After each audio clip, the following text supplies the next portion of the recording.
بسم اللہ الرحمن الرحیم۔ سامعین کرام، آپ سن رہے ہیں انسپیکٹر احمد یار خان سیریز کے سلسلے کی ایک اردو داستان موت کا مینیجر، جس کے مصنف خود احمد یار خان ہیں، اور یہ اس سلسلے کی آخری اور قسط نمبر 3 ہے۔ مجھے امید ہے آپ کو میری یہ کاوش پسند آئی ہوگی۔ آپ نے اگر ابھی تک میرا چینل کہانی گھر سبسکرائب نہیں کیا تو ابھی میرے چینل کو سبسکرائب کر کے بیل نوٹیفیکیشن آن کر لیجئے، تاکہ آنے والی ہر نئی کہانی کی اطلاع بر وقت آپ تک پہنچ سکے۔ آپ کی اطلاع کے لیے عرض کرتا چلوں کہ اس داستان کی تمام اقساط بالترتیب سننے کے لیے ڈسکرپشن میں کمپلیٹ پلے لسٹ کا لنک موجود ہے۔ میں بہن سے ملنے کبھی کبھی جایا کرتا تھا، اس نے جواب دیا۔ اس کا بیٹا میرے ساتھ اچھی طرح پیش نہیں آتا تھا۔ بہن کے قتل سے کچھ دن پہلے کی بات ہے کہ میں وہاں گیا تو اس چھوٹے سرکار نے مجھے اپنے کمرے میں لے جا کر کہا، اپنی بہن کو سمجھا لو یا اسے اپنے ساتھ لے جاؤ۔ میں نے اسے کہا کہ تمہیں جائیداد کا وارث بننا ہے تو میں اپنی بہن سے کہہ دوں گا کہ ساری جائیداد تمہارے نام کر دے، اور وہ کر دے گی۔ تم اس کے اکلوتے بیٹے ہو۔ اس نے کہا، جائیداد کا سوال نہیں، تمہاری بہن کا چال چلن مشکوک ہو گیا ہے۔ آپ سمجھ سکتے ہیں کہ مجھے کتنا غصہ آیا ہوگا۔ میں نے سوچا کہ شراب اور بدکاریوں نے اس کا دماغ خراب کر دیا ہے۔ میں نے کہا، بدبخت، یہ میری بہن نہیں، تیری ماں ہے۔ اس کے بعد ہمارا آپس میں بہت جھگڑا ہوا۔ اس نے کہا، میں اسے موقع پر پکڑ کر تمہیں دکھاؤں گا، لیکن تمہاری بہن تمہیں زندہ نہیں ملے گی، اور اس کا یار بھی کسی کو نظر نہیں آئے گا۔ میں نے اپنی بہن سے کچھ نہ کہا۔ وہ پہلے ہی پریشان تھی، یہ بیٹا اس کے لیے پریشانی کا باعث بنا ہوا تھا۔ اس نے کسی آدمی کا نام نہیں بتایا۔ نہیں، اس نے جواب دیا، میں نے پوچھا بھی نہیں۔ اس کے بعد میں اس اطلاع پر وہاں گیا کہ میری بہن مر گئی ہے۔ میں نے اس کے بیٹے سے پوچھا کہ کیسے مری ہے، تو اس نے بے رخی سے کہا، جس طرح لوگ مرا کرتے ہیں۔ جب مجھے پتا چلا کہ وہ قتل ہوئی ہے تو میں تھانے دار سے ملا، اس سے پوچھا بھی اور اسے بتایا بھی کہ قتل کی وجہ کیا ہو سکتی ہے، لیکن سب انسپیکٹر مہندر پال نے توجہ نہ دی۔ اتنا ہی کہا کہ وہ تفتیش کر رہا ہے۔ میں 3-4 مرتبہ تھانے دار سے ملا۔ آخر اس نے مجھے کہا کہ میں بھگوان نہیں کہ 2 دنوں میں قاتل کو پکڑ لوں۔ اس نے یہ بھی کہا کہ آئندہ تھانے آ کر مجھے پریشان نہ کرنا۔ میں سمجھ گیا کہ یہ تھانے دار مجرموں پر پردہ ڈال رہا ہے۔ میں نے شہر کے 2-3 معزز آدمیوں کے ساتھ بات کی تو وہ مجھے پولیس ہیڈ کوارٹر میں پولیس کپتان کے پاس لے گئے۔ میرا خیال ہے کہ انہوں نے دلچسپی لی اور آپ کو تفتیش کے لیے بھیجا ہے۔ اس جاگیر میں کوئی مینیجر بھی ہے؟ مینیجر ہے، اس نے جواب دیا، بہت اچھا آدمی ہے۔ میں بہن کے قتل کے بعد اسے تلاش کرتا رہا، اس کے گھر سے بھی پتہ کرتا رہا۔ یہی جواب ملا کہ جاگیر پر ہے۔ آپ کس طرح کہہ سکتے ہیں کہ وہ اچھا آدمی ہے؟ میری بہن اس کی بہت تعریف کیا کرتی تھی، اس نے جواب دیا۔ وہ کہا کرتی تھی کہ صرف یہ ایک آدمی ہے جس پر میں بھروسہ کر سکتی ہوں۔ یہ صاف ظاہر ہو گیا تھا کہ مقتولہ اور مینیجر کے در پردہ مراسم تھے، اور یہ بھی پتہ چل گیا کہ مقتولہ کے بیٹے کا اپنے ماموں کے ساتھ کیا جھگڑا تھا۔ یہ بھی ظاہر ہو گیا کہ بیٹے کو ماں کی بد چلنی کا علم ہو گیا تھا۔ مجھے خیال آیا کہ جو بیٹا غریب لوگوں کی بیٹیوں کی عزت خراب کرتا رہتا تھا، اس کی اپنی ماں نے اپنی عزت اپنے ایک ملازم کے حوالے کر رکھی تھی۔ اب دیکھنا یہ تھا کہ کیا ماں اپنے بیٹے کے ہاتھوں قتل ہوئی۔ مقتولہ کے بھائی کو ہم نے باہر بٹھا دیا اور چھوٹے سرکار کے 2 جرائم پیشہ دوستوں میں سے ایک کو اندر بلا لیا۔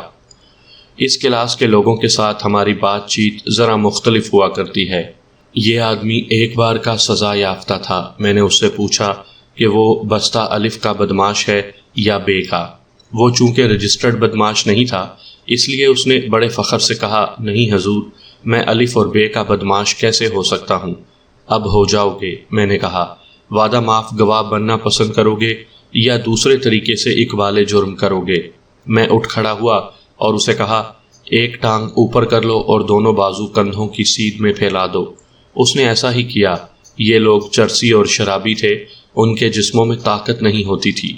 یہ تو رات بھر جاگا تھا، شام سے تھانے میں بیٹھا تھا اور سحر ہونے کو تھی۔ اس سے ایک ٹانگ پر کھڑا نہیں ہوا جا رہا تھا۔ میں نے پیچھے سے اس کے منہ پر پوری طاقت سے تھپڑ مارا۔ وہ کئی قدم دور دیوار کے ساتھ جا لگا اور گرا۔ میں نے اس کے بال مٹھی میں لے کر کھینچے تو وہ چیخ مار کر اٹھا۔ ایک ٹانگ پر کھڑے ہو جاؤ۔ اس نے ایک ٹانگ پر کھڑا ہونے کی کوشش کی۔ میں نے کہا اب بتاؤ کیا ارادہ ہے؟ تم سمجھتے ہوگے کہ میں سوال جواب کروں گا اور تم مجھے بے وقوف بنا لو گے؟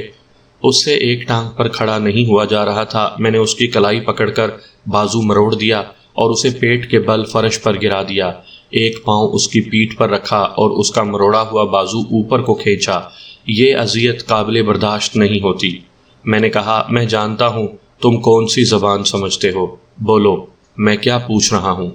ہم نے پوری شہادت حاصل کر کے تمہیں پکڑا ہے۔ ہمیں چونکہ یقین ہو گیا تھا کہ یہ دونوں بدماش قتل کی واردات میں ملوث ہیں، اس لیے ہم پوچھ گچھ اور جرح میں وقت ضائع نہیں کرنا چاہتے تھے۔ ڈاپگن اٹھا اور مجھے پرے ہٹا کر اس نے اس آدمی کے ساتھ اپنا ایک کرتب دکھایا۔ اس کا اچھا اثر یہ ہوا کہ یہ آدمی کراہتے ہوئے بولا میں آپ کا گواہ بنوں گا۔ ہم نے اسے کرسی پر بٹھا دیا۔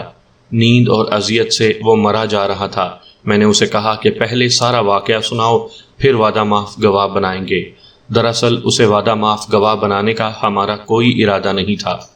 اس نے بڑا لمبا بیان دیا۔ آپ کی دلچسپی کے لیے میں اس کا وہی حصہ سنا دیتا ہوں جو اس واردات سے متعلق ہے۔ یہ دونوں عادی مجرم مقتولہ کے بیٹے کے وظیفہ خوار غنڈے تھے۔ اس کی پسند کی لڑکیوں کو اٹھا کر یا دھمکیاں یا لالچ دے کر اس لڑکے تک پہنچانا اور ان لڑکیوں کے لواحقین کو دہشت زدہ کیے رکھنا ان دونوں کا کام تھا۔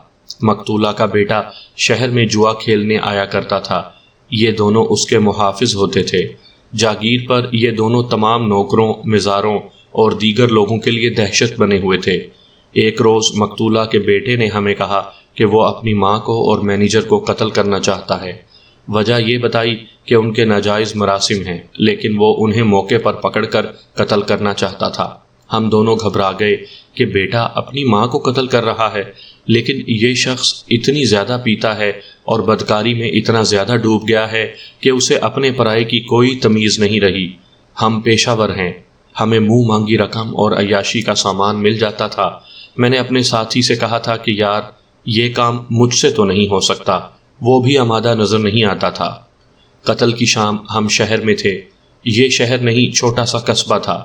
ایک گانے والی کو بلا رکھا تھا۔ چھوٹے سرکار نے ہر روز کی طرح شراب چڑھا رکھی تھی۔ ہم دونوں بھی نشے میں تھے۔ ہم اسی حالت میں واپس آئے۔ چھوٹے سرکار نے کہا کہ میرے ساتھ چلو، وہاں سے واپس آ جانا یا وہیں سو جانا۔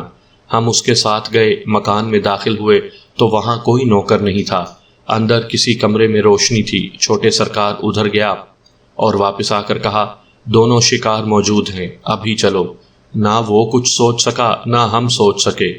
یہ نشے کا اثر تھا۔ ہم چھوٹے سرکار کے پیچھے پیچھے گئے۔ اس نے رک کر کہا گلا گھونٹنا، چاقو نہ چلانا۔ اتنے بڑے محل جیسے مکان کے کمروں اور برآمدوں سے گزر کر چھوٹے سرکار نے ایک بند دروازہ کھولا اور وہ اندر چلا گیا۔ ہم اس کے پیچھے پیچھے اندر آ گئے۔ کماری اور مینیجر ایک صوفے پر اس طرح بیٹھے تھے کہ مینیجر کا بازو کماری کے کندھوں پر تھا اور کماری اس کے ساتھ لگی ہوئی تھی۔ مینیجر کے ہاتھ میں شراب کا گلاس تھا۔ ہمیں دیکھ کر دونوں گھبرا کر اٹھ گئے۔ چھوٹے سرکار نے دوڑ کر ماں کی گردن اپنے ہاتھوں میں لے لی اور بولا اسے یعنی مینیجر کو بھی ختم کر دو۔ میرا ساتھی مینیجر کی طرف بڑھا۔ مینیجر اٹھا۔ میں نے پیچھے سے اسے پکڑ لیا۔ اس کے ہاتھ سے گلاس گر پڑا۔ کچھ دھینگا مشتی ہوئی۔ آخر میرے ساتھی نے مینیجر کی گردن پکڑ لی۔ دونوں ختم ہو گئے تو ہمارا نشہ اترنے لگا۔ ہم نے پہلے کبھی قتل کی واردات نہیں کی تھی۔ ہم نے چھوٹے سرکار سے پوچھا کہ اب کیا کریں؟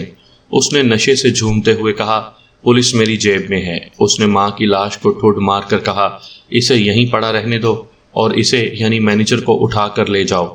میں تمہیں کدال دیتا ہوں، کہیں دور دفن کر دینا اور صبح اپنا انعام لینے آ جانا۔ وہ کہیں سے ایک کدال اٹھا لایا۔ ہم نے لاش باہر نکالی۔ اس وقت چھوٹے سرکار نے کہا میرے گھوڑے پر لاد کر لے جاؤ۔ وہ گھوڑا لے آیا۔ ہم نے لاش گھوڑے پر ڈالی اور جنگل میں ایسی جگہ دفن کر دی جہاں پہلے ہی گڑھا تھا۔ ہم نے واپس جا کر گھوڑا چھوٹے سرکار کو دیا اور شہر آ گئے۔ اگلی صبح آنکھ کھلی تو میرا دل سخت گھبرایا۔ اس وقت نشہ پوری طرح اتر چکا تھا۔ اپنے ساتھی کو جا کر جگایا تو وہ بھی گھبرایا ہوا تھا۔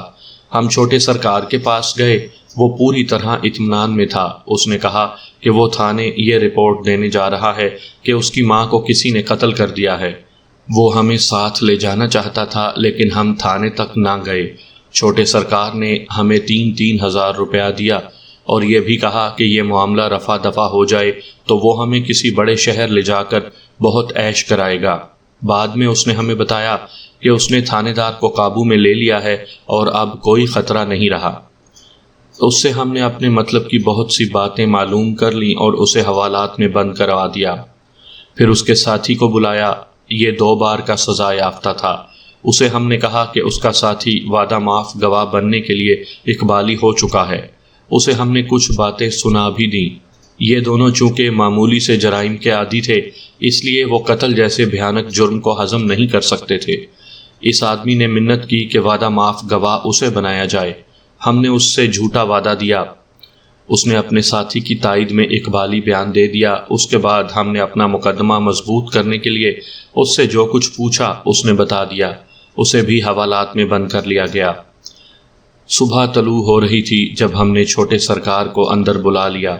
اس نے رات جاگ کر شراب کے بغیر اعصابی کشمکش میں گزاری تھی۔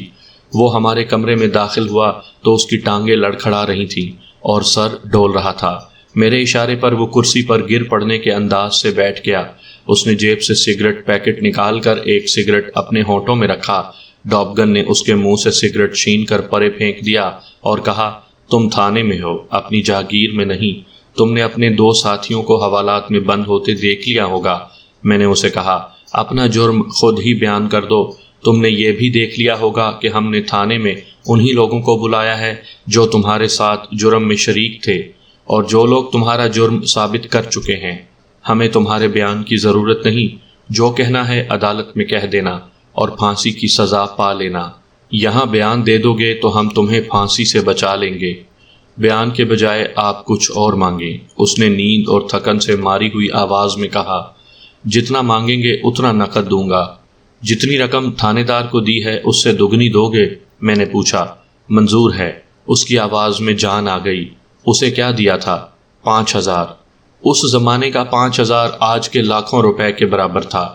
ہمیں 10,000 منظور ہے، ڈاپگن نے کہا، لیکن ہمیں یہ بتا دو کہ تم نے یہ جرم کس طرح کیا ہے۔ اس لڑکے میں عقل کی خاصی کمی تھی۔ اس نے اقبالی بیان دے دیا۔ ہم اس دوران اس پر سوال بھی کرتے رہے اور وہ برخورداری سے جواب دیتا رہا۔ اسے اپنی ماں کے چال چلن پر صرف شبہ ہی نہیں بلکہ یقین تھا کہ ٹھیک نہیں۔ اسے شبہ اپنے باپ کی زندگی میں ہو گیا تھا۔ باپ کے مرنے کے بعد اس کی ماں بد چلنی میں نڈر اور بے احتیاط ہو گئی تھی۔ اسی روز دونوں بدماشوں کی نشاندہی پر مینیجر کی لاش برآمد کر لی گئی۔ تینوں نے مجسٹریٹ کو اپنے اقبالی بیان قلم بند کروا دیے۔ مقتولہ کے بیٹے کے چچا نے بڑا قابل وکیل کیا تھا، لیکن ہم نے جس محنت سے مقدمہ تیار کیا اور جو شہادت فراہم کی تھی اسے اس کا وکیل جھٹلا نہ سکا۔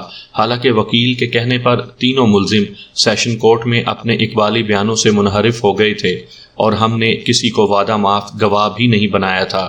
مقتولہ کے بیٹے اور اس کے اس ساتھی کو جس نے مینیجر کا گلا گھونٹا تھا سزائے موت ہوئی اور تیسرے ساتھی کو عمر قید۔ سب انسپکٹر مہندر پال کی الگ انکوائری ہوئی۔ اسے نوکری سے برطرف کر دیا گیا۔